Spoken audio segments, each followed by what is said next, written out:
परब्रह्म ईश्वर ने पूरी सृष्टि की रचना केवल एक प्रहर में कर दी थी, किंतु जब उन्होंने स्त्री को बनाया तो उन्हीं परमेश्वर को पूरे 7 दिन और 7 रातें लग गईं,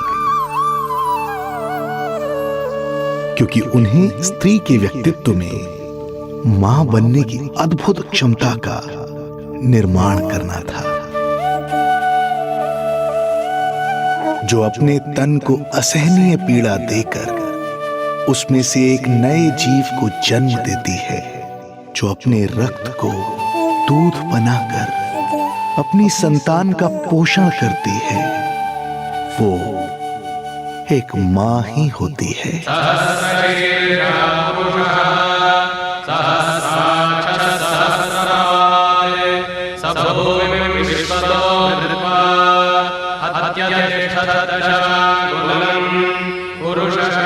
स्वयं भगवान श्री विष्णु भी मां की इस ममता से दूर ना रह पाए, विवश हो गए धरती पर अवतार लेने के लिए।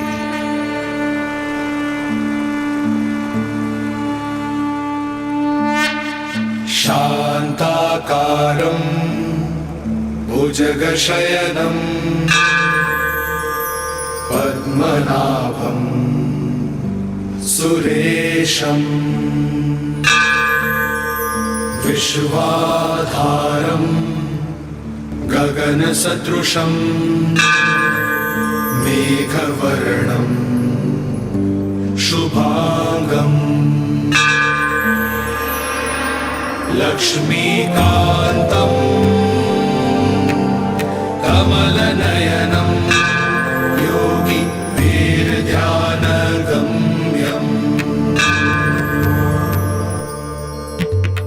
वन्दे विष्णुं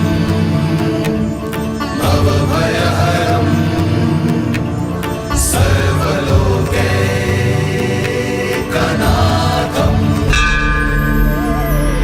वन्दे विष्णुं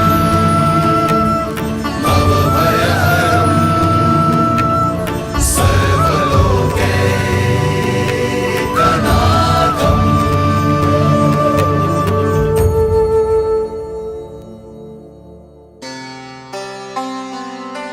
प्रणाम प्रभु। प्रणाम प्रणाम माता।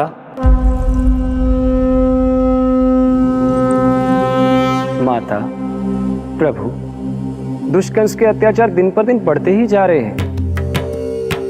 पृथ्वी की शांति नष्ट हो रही है प्रभु, और मैं देवराज इंद्र होकर भी कुछ नहीं कर पा रहा हूँ।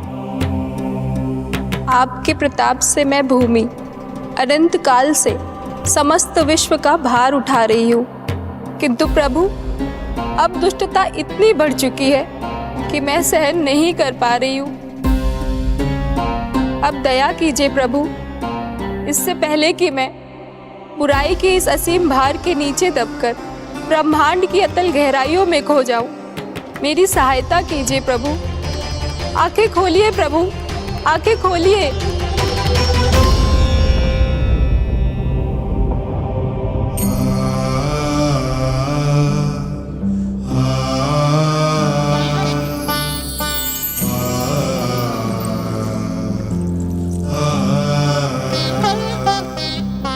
चिंता मत कीजिए, समय की पुकार को अनसुना नहीं करूंगा। मैं आप सबका कष्ट हरूंगा। मैं अवश्य अवतार लूंगा, मैं अवश्य अवतार लूंगा, मैं अवश्य अवतार लूंगा। श्री कृष्ण के रूप में, श्री कृष्ण के रूप में, श्री कृष्ण के रूप में।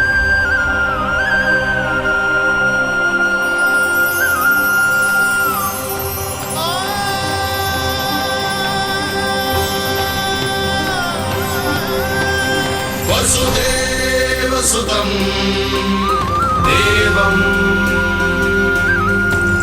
कंसचाणूरमर्दनम्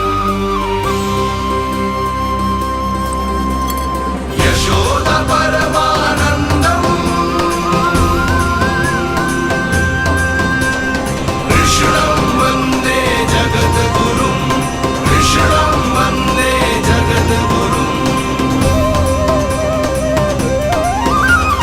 वसुदेव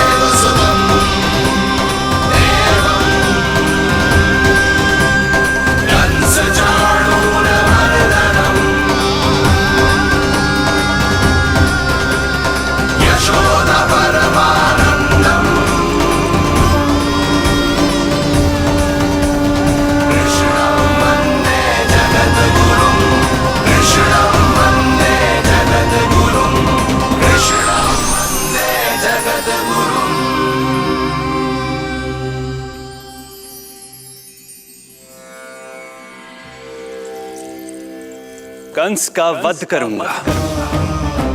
ऐसी परिस्थितियां उत्पन्न करूंगा जिनके कारण इस काल का सबसे बड़ा युद्ध होगा। कुरुक्षेत्र के मैदान में मैं सभी अत्याचारियों को एक साथ समाप्त करूंगा। और इस प्रकार मैं भूमि देवी का भार अवश्य हल्का करूंगा। मैं धन्य हुई प्रभु। हम धन्य हुए प्रभु। किंतु ये सब मेरे अगले अवतार के प्रमुख कारण नहीं है। तो फिर प्रभु? मेरे अगले अवतार का सर्वप्रथम और सर्व प्रमुख कारण है मां के अलौकिक प्रेम का अनुभव करना। मैं मां की ममता के सभी रूपों का आनंद लेना चाहता हूं। उसके हाथों से भोजन करना, उसके अंग से लिपट जाना, लोरियां सुनना, संसार के सभी संकटों से सुरक्षित उसकी गोद में सोना, उसे मां मां कहकर पुकारना, सांसारिक विषयों के बारे में उससे जानना,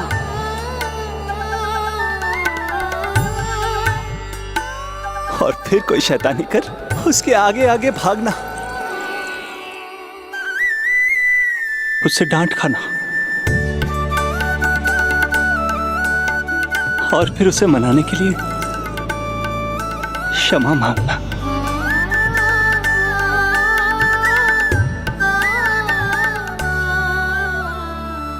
कितना आनंद आएगा जब वो मुझे दंड देने के लिए मेरे पीछे पीछे दौड़ेगी और मैं उस डर से सभी दिशाओं में भागता फिरूंगा। और फिर जब वो थककर हाँफते हाँफते रुक जाएगी तो मैं स्वयं उसके पास जाऊंगा, उसकी ममता भरी गोद में समा जाऊंगा।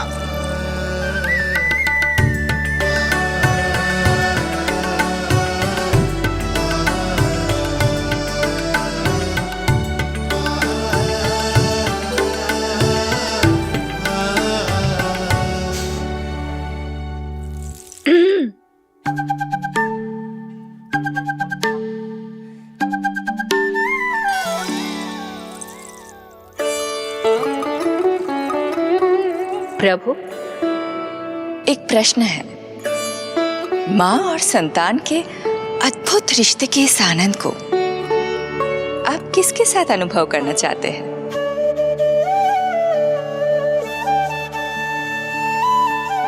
प्रभु, कौन है वो सौभाग्यशाली महिला जिन्हें आपने अपनी माँ के रूप में चुना है?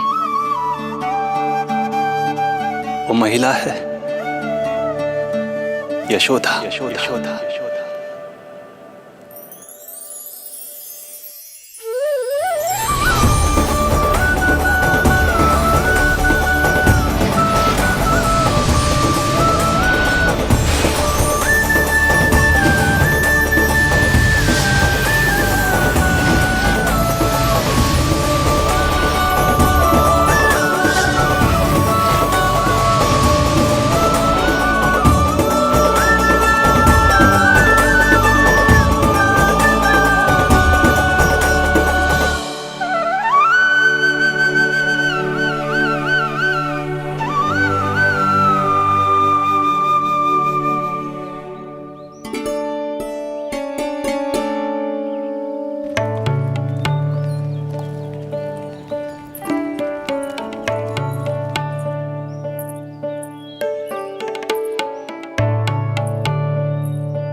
यशोदा आ जाएगो। आपके जैसा बड़ा ना है कि रास्ता ढूंढते हुए अपने आप घर लौट आएगो। बस 6 महीने का बालक है, अबोध है। हे नारायण, क्षमा करना, अपने पति देव से ऊंची स्वर में बात कर ली मैंने।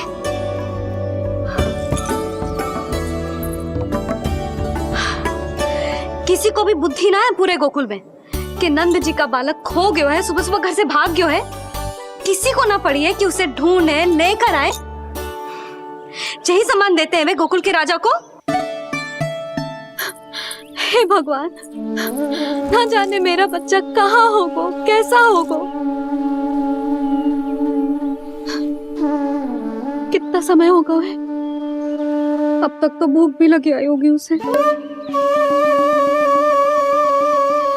आप क्यों रुक गए? आप खाओ। हाँ हाँ, आप खाओ, आनंद से खाओ। आपको तो कुछ चिंता ही ना है। माँ ही तड़पती है अपनी संतान के लिए।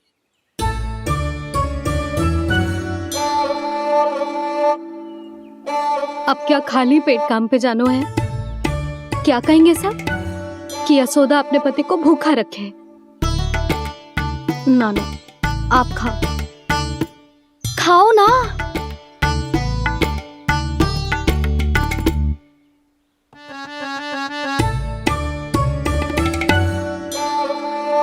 गुड़ के लड्डू कितने पसंद है उसे, कब से बना के रखे हैं। यशोदा, तुम स्वयं क्यों नहीं जाकर ढूंढती उसे? लड्डू भी खिला दियो और घर वापस भी ले आएंगे। जाओ, शीघ्र जाओ।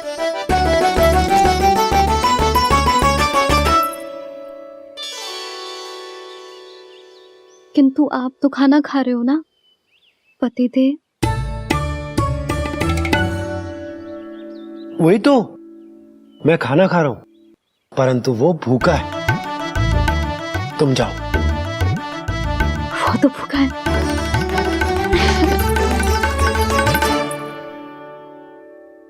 ये बनेंगी श्री हरि के अगले अवतार की माँ।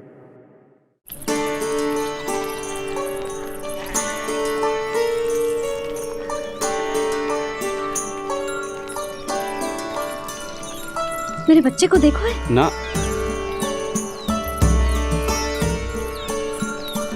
काकी, मेरे बच्चे को देखो है। नहीं नहीं,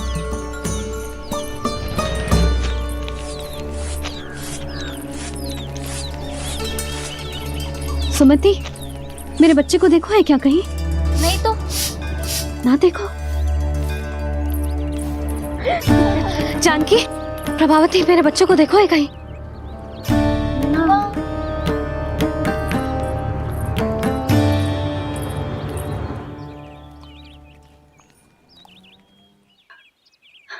कहाँ है तू? देख, तेरी मैया कितनी चिंतित हो रही है, और तू है कि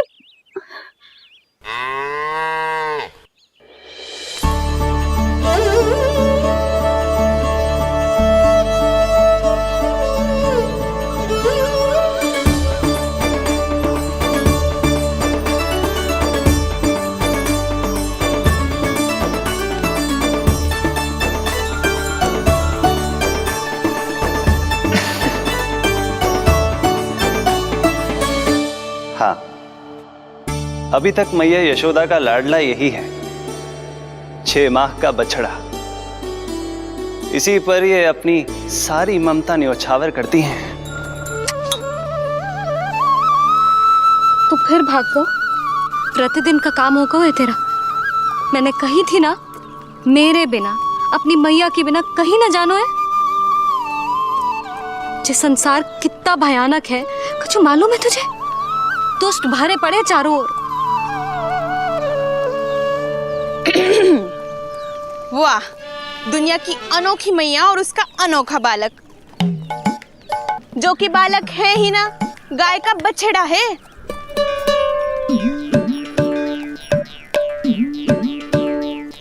तो लक्षणा, तुम्हारी जे दशा कौन ने की? और कौन ने?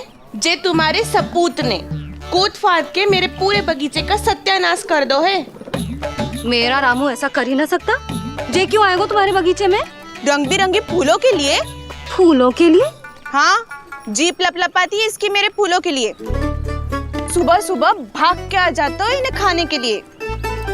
फूल खाने? सुलक्षणा, तुम्हें कछु वहम हुआ है। जे मेरा रामू है, जे फूल वूल क्यों खाएगो भला? अच्छा, तो फिर आप ही इसका मुंह खोलो और स्वयं देख लियो। हाँ तो ठीक है, असत्य के पैर ना होते जो अभी सिद्ध हो जाएगा। रामू मुंह खोल के दिखा।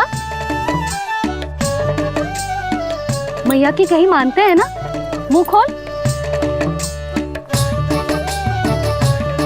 रामू सुलक्षणा चाची को दिखा दे कि तूने उनके फूल ना खाए। चल मुंह खोल, मुंह खोल।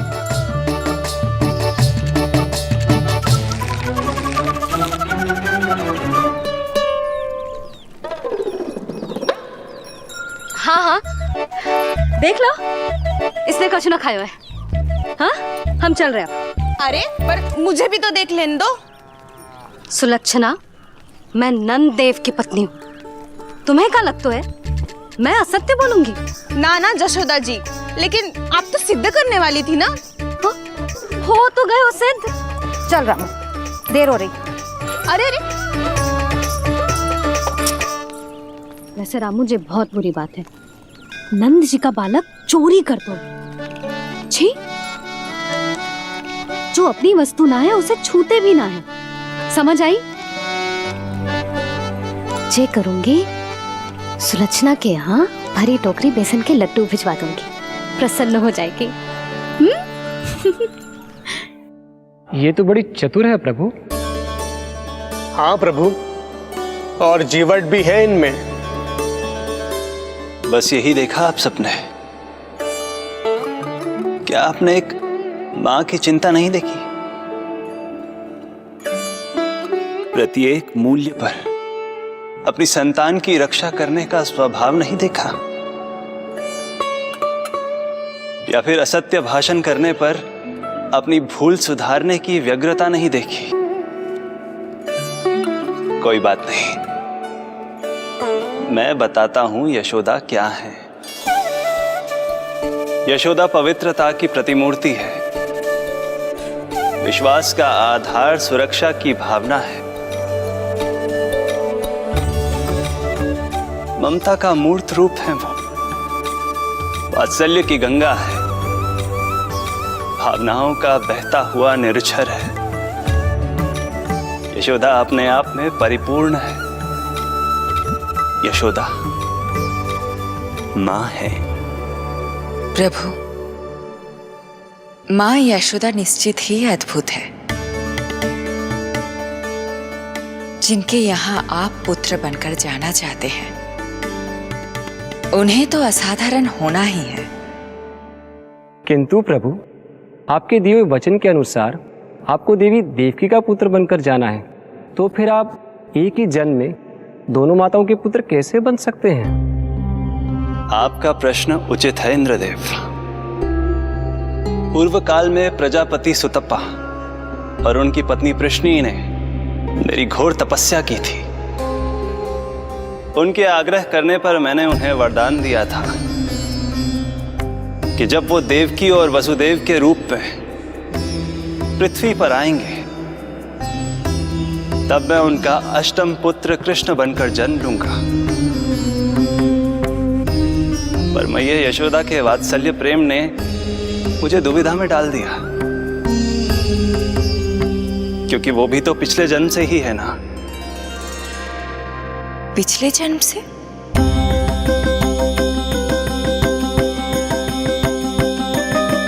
पिछले जन्म में मैया यशोदा 8 वसुओं में से एक श्री द्रोण की पत्नी धरा थी।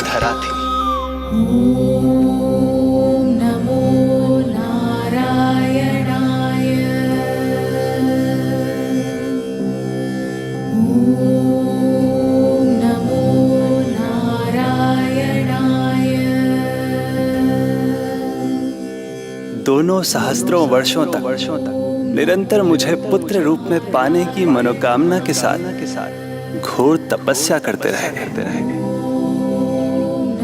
अपने तप में वो दोनों इतने लीन थे कि प्रकृति की कोई भी शक्ति उनका ध्यान भंग नहीं कर पाई। किंतु फिर एक दिन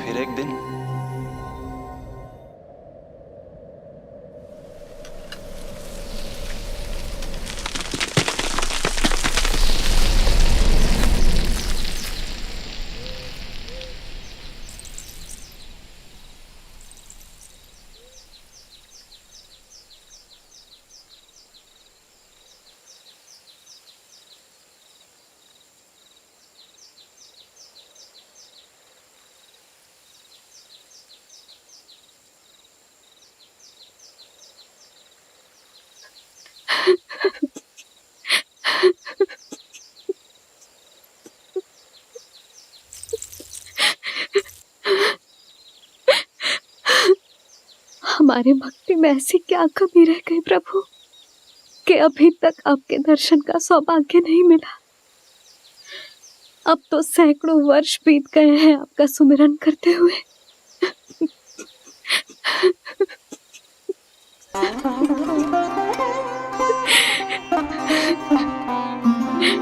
साचा सुमिरन सबसे हरि का, साचा है हरि नाम। साचा सुमिरन सबसे हरि का, साचा है हरि नाम।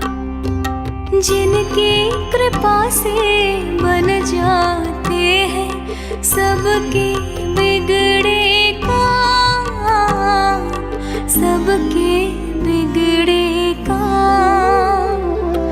साचा सुमिरन सबसे हरि का, साचा है हरि नाम। आतुर है आंचल का उपवन, सुनने को पैजनिया छुन छुन। मधुर मधुर तुतलाती बोली, खेले संग संग आँख में चोली। मेरे मुख पे भी दे दो प्रभु ममता भरी मुस्कान। साचा सुमिरन सबसे हरि का, साचा है हरि नाम। भक्त बिना भगवान है जैसे, माता बिन संतान के वैसे।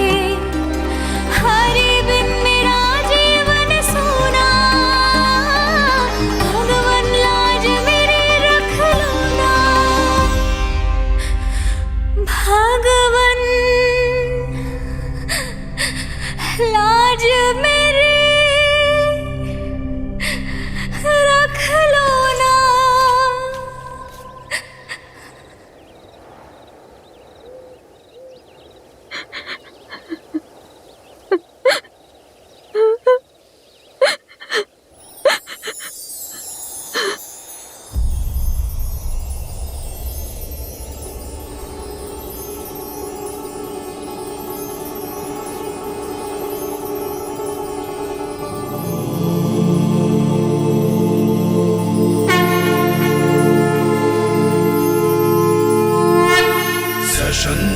चक्रम सकिरीट कुंडलम सपीत वस्त्रम सरसीरुहेक्षणम सहार वक्षस्थलशोभिकास्तुभम् नमामि विष्णु शिरसा चतुर्भुजम्।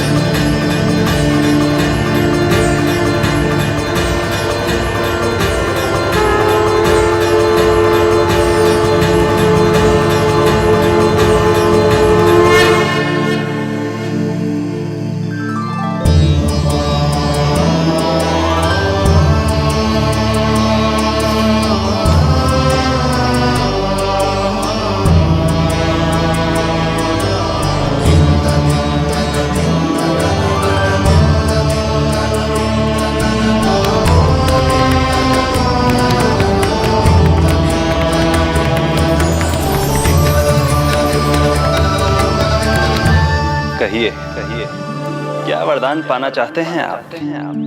प्रभु, हम आपकी सेवा करना चाहते हैं, परंतु भक्त की भांति नहीं, अभी तो माता पिता के समान। आपका एक पुत्र के रूप में पालन पोषण करें। आप हमें माँ पिता के भांति प्रेम दें और हम आप पर अपनी ममता न्योछावर कर सकें। बस इतनी ही इच्छा है प्रभु। आपकी इच्छा पूर्ण होगी। मैं आपकी संतान के रूप में अवश्य आऊंगा, किंतु उसके लिए आपको मेरे अगले अवतार के बाद एक और अवतार की प्रतीक्षा करनी होगी, क्योंकि अगले जन्म के लिए मैं पहले ही ये वरदान माता देवकी को दे चुका हूँ। प्रभु, किसी भी जन्म में आपको अपने पुत्र के रूप में पाना मेरा सौभाग्य होगा,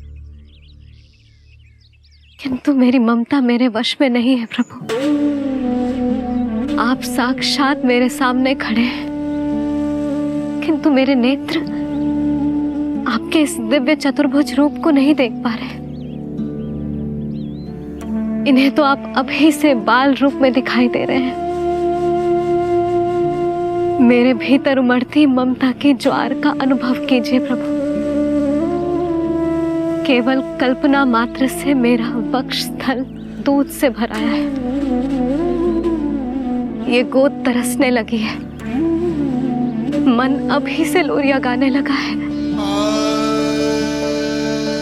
मेरे इस अनुरोध को स्वीकार कीजिए प्रभु, कृपा करें, इस माँ से और प्रतीक्षा ना करवाए प्रभु, और प्रतीक्षा ना करवाए। उस पल माता धरा की ममता भरी भक्ति और प्रेम भाव को देखकर मेरे मुख से भी वो शब्द निकल ही पड़ा जिसे एक बच्चा पहली बार बोलना सीखता है, माँ।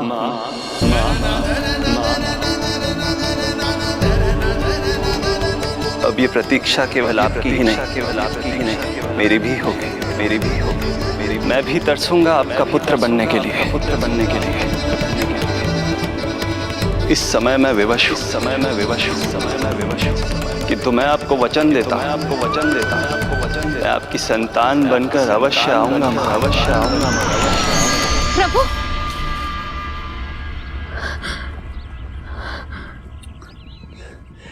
धरा, भगवान ने हमारी पुकार सुन ली।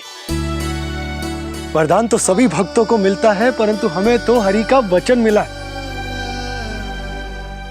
वो आएंगे, अवश्य आएंगे। अब हमें केवल उस शुभ दिन की प्रतीक्षा करनी है। अब और प्रतीक्षा नहीं होगी मुझसे।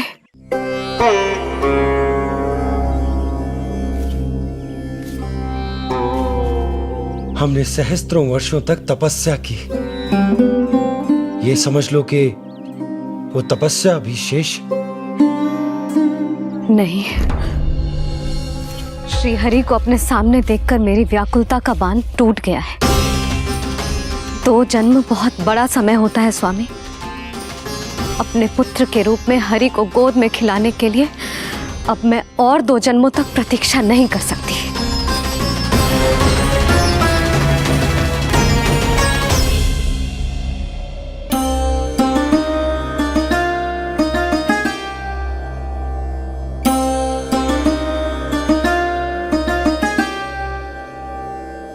व्यर्थ हरि बिन जग ये सारा, व्यर्थ हरि बिन जीवन धारा। पूजन वंदन व्यर्थ हरि बिन, व्यर्थ धरार जीवन धारा। वरुण देव विनती सुन लीजिए, तन मेरा निर्जल कर दीजिए। हरि के बिन सारा जल तन का सागर सा हो गया है खारा। प्रभु, माता धरा की तपस्या का तेज अत्याधिक है। प्रकृति के पंचतत्व, 5 महाभूत इनकी पुकार सुनने के लिए विवश है।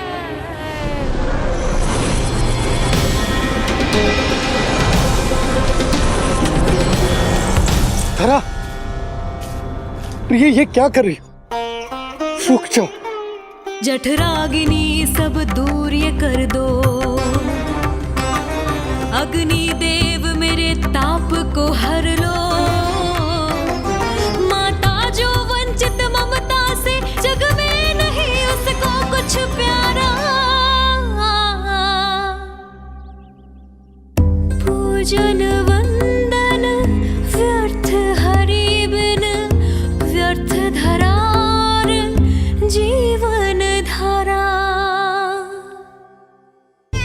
प्रभु, यदि अग्निदेव अपना अग्नि तत्व वापस ले लेंगे तो इनकी पाचन शक्ति नष्ट हो जाएगी और जीवित रहने के लिए शारीरिक तापमान भी अति आवश्यक होता है। यदि वही विलुप्त हो गया तो धरा, तुम्हें मेरी सौगंध मत करो ये। हे भूमाता आकृति दाता, मिथ्या है ये माटी का ढांचा।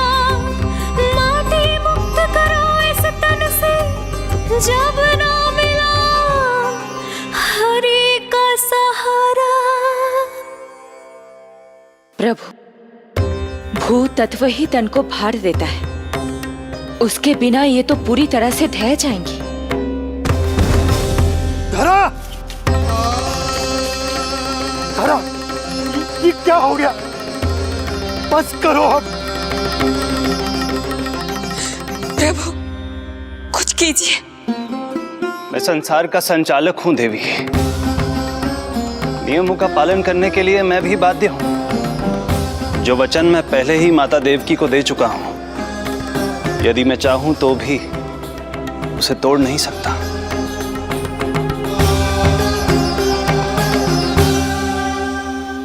सुख लो आयु सब इस तन की, आस है जो ना शेष है मन की। वायु देव कृपा करो अब ये, रोक दो इन श्वासों की धारा।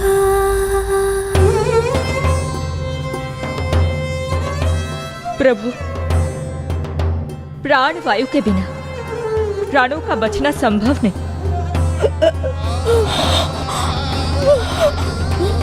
धरा, धरा, धरा, धरा, बस करो अब। क्या तुम अपनी सुध-बुध खो चुकी हो? तुम्हारे प्राणों में मेरे भी प्राण बसते हैं प्रिय। रुक जाओ। हे आकाश देव, तुमको मेरा अंतिम प्रणाम। अंतरात्मा लीन करो मेरी, लेके श्री हरि का नाम।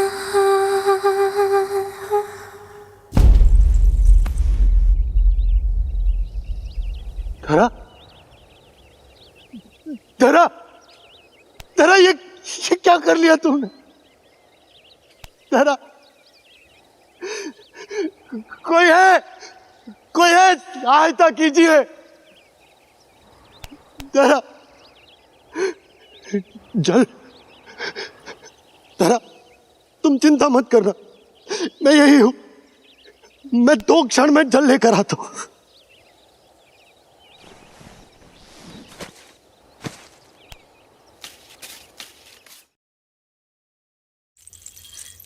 प्रभु, आप नियमों से तो अवश्य बंधे हैं, परंतु आप लीलाओं के स्वामी हैं। कोई तो उपाय निकालिए। आपने इन्हें मां कहकर पुकारा है। मां की प्राण रक्षा पुत्र नहीं करेगा तो और कौन करेगा?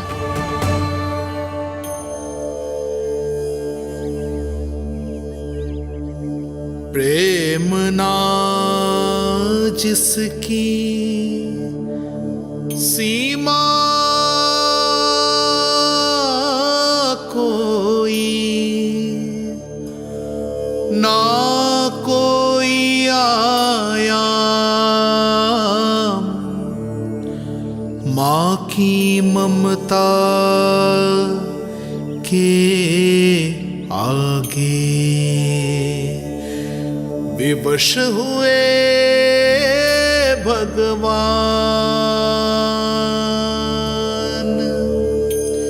विवश हुए भगवान।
प्रभु नहीं, पुत्र कहो मां।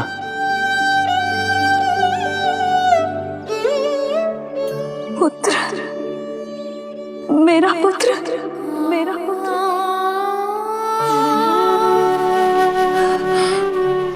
आज जैसे आपने मुझे अपनी गोद में लिटा रखा है, क्या कुछ ऐसा नहीं हो सकता कि शीघ्र ही मुझे आपको अपनी गोद में खिलाने का अवसर मिल जाए? आज तो मैं केवल मूर्छित हुई हूं, किंतु शीघ्र ही यदि मुझे आप पुत्र रूप में ना मिले तो मेरे प्राण चले जाएंगे। ऐसा ना कहो मां।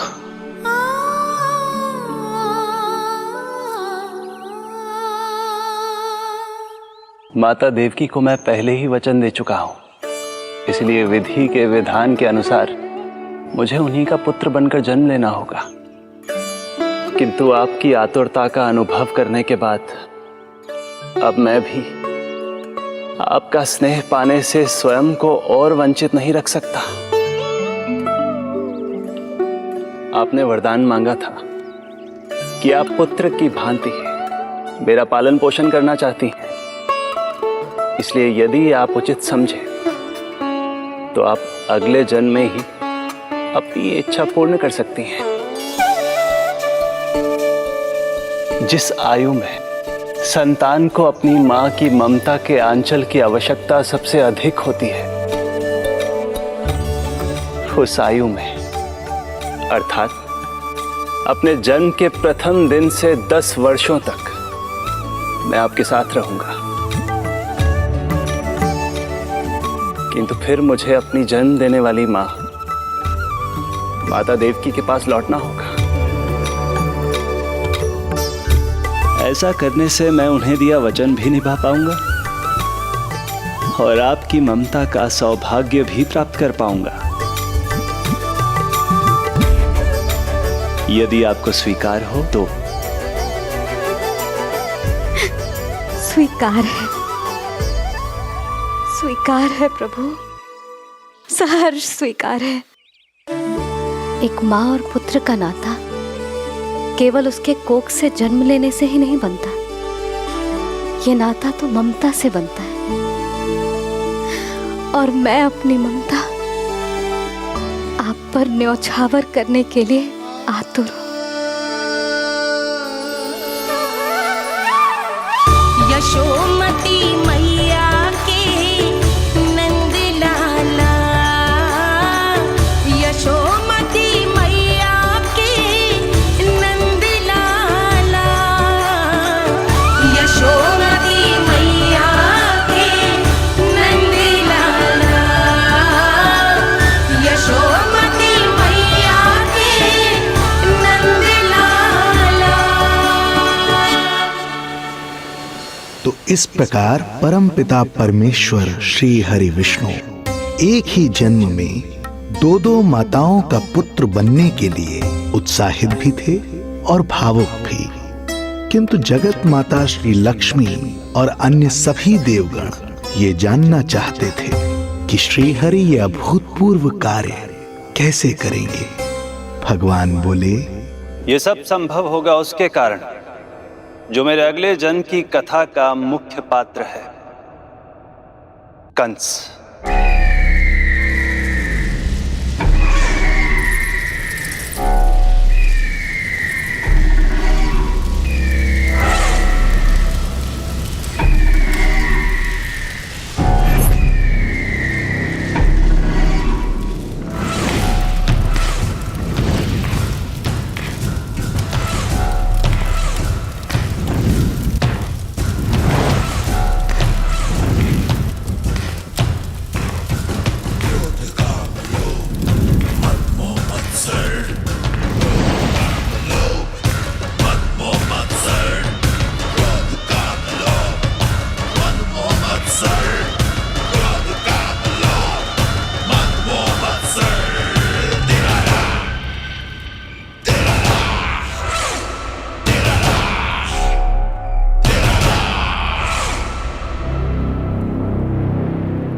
जब जीवन पर संकट हो तो अभिमान अर्थहीन होता है।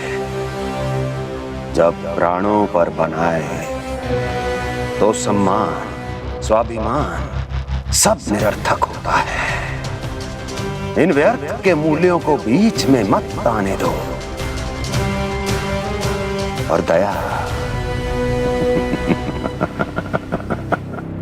उसे तो बिल्कुल नहीं। मार डालो साधु संत ऋषि मुनि स्त्री वृद्ध, चाहे वो नवजात शिशु ही क्यों ना हो। किंतु हाँ, यदि शत्रु भारी पड़ने लगे, पराजय सामने दिखाई देने लगे, तो उसी क्षण शत्रु के पैर पकड़ लो और अपने प्राणों की भिक्षा मांग लो। अहंकार को आड़े मत आने दो। अग्निः शेषम ऋणः शेषम शत्रुः शेषम तथैव च पुनः पुनः प्रवर्धेत तस्मात् शेषम न कार्येत। अर्थात अग्नि की एक भी चिंगारी, ऋण की एक भी मुद्रा और शत्रु की एक भी संतान यदि शेष रह जाए तो शीघ्र ही विकराल रूप धारण कर सकती है। इन सब का समूल नाश ही एकमात्र उपाय है अपनी सुरक्षा का। इसलिए कहता हूं, साम दाम दंड भेद कोई भी युक्ति क्यों ना लगानी पड़े, शत्रु के प्राणों का हरण ही परम उद्देश्य होना चाहिए। छोड़ो मत, फिर चाहे वो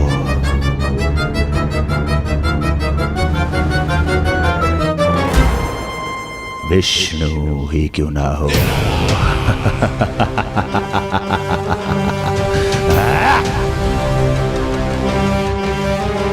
यही थी कंस की दिनचर्या। वो प्रतिदिन स्वयं को स्मरण कराता था कि स्वार्थ के लिए किसी भी सीमा को तोड़ने में कुछ अनुचित नहीं है। तभी तो राजगद्दी प्राप्त करने के लिए उसने अपने पिता महाराज उग्रसेन को भी नहीं छोड़ा था। पिताजी,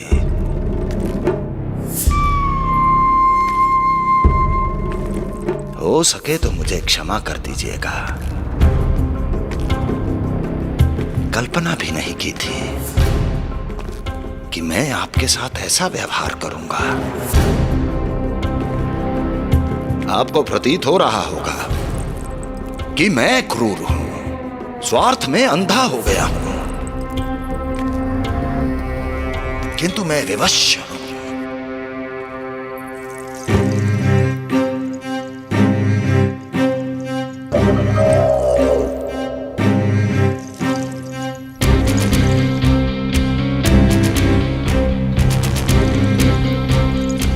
आज से सत्ता का ये भार अब मुझे उठाना पड़ेगा पिताजी, क्योंकि आप तो अत्यंत दयावान हैं। अपनी आवश्यकता से अधिक प्रेम आपको अपनी प्रजा से है, किंतु मैं ऐसा नहीं। मैं अपने शत्रुओं का काल हूं, तभी तो मेरे प्रति दुर्भावना रखने वाले मेरे सम्मुख आने से पहले थर थर कांपते हैं। इसलिए मथुरा का राज सिंहासन मेरे साथ अधिक सुरक्षित रहेगा, क्योंकि मैं आपसे अधिक उपयुक्त हूं पिताजी। मेरा विश्वास कीजिए। हृदय पर गोवर्धन पर्वत रखकर मुझे यह निर्णय लेना पड़ रहा है पिताजी।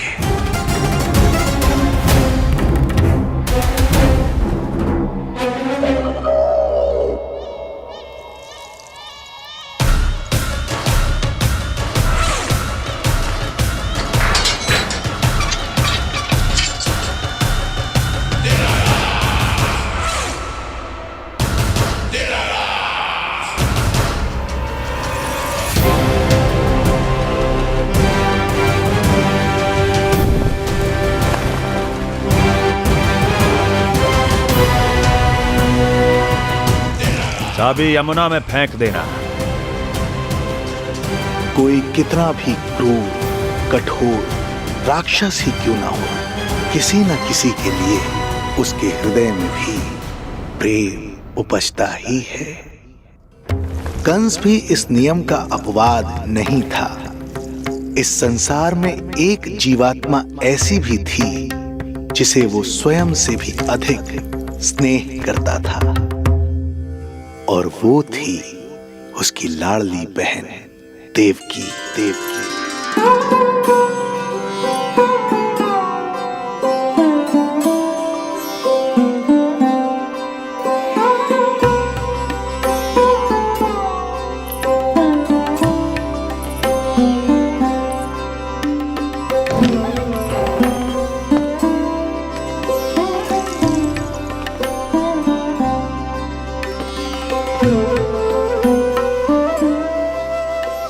देवकी के लिए कंस एक राजा नहीं, मात्र भाई था, जो अपनी बहन की छोटी सी मुस्कुराहट के लिए आकाश पाताल एक कर सकता था। अत्यंत धूमधाम से उसने अपनी देवकी का विवाह यादवराज वसुदेव के साथ संपन्न करवाया। रुको।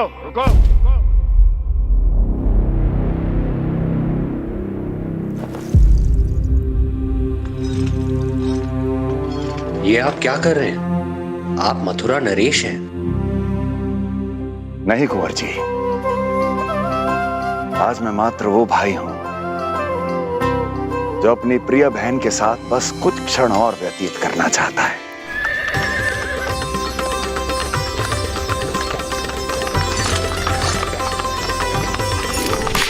कंस के हृदय में देवकी के लिए उमड़ता प्रेम का सागर तब अचानक सूख गया जब उसने ये आकाशवाणी सुनी। महापापी अत्याचारी कंस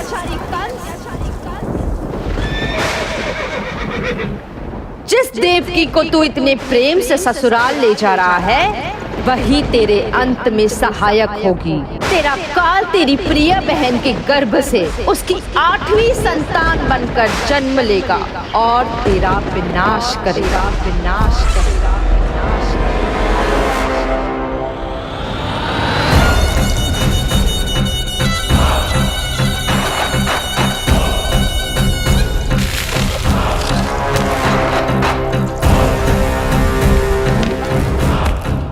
भैया ये क्या कर रहे हैं आप?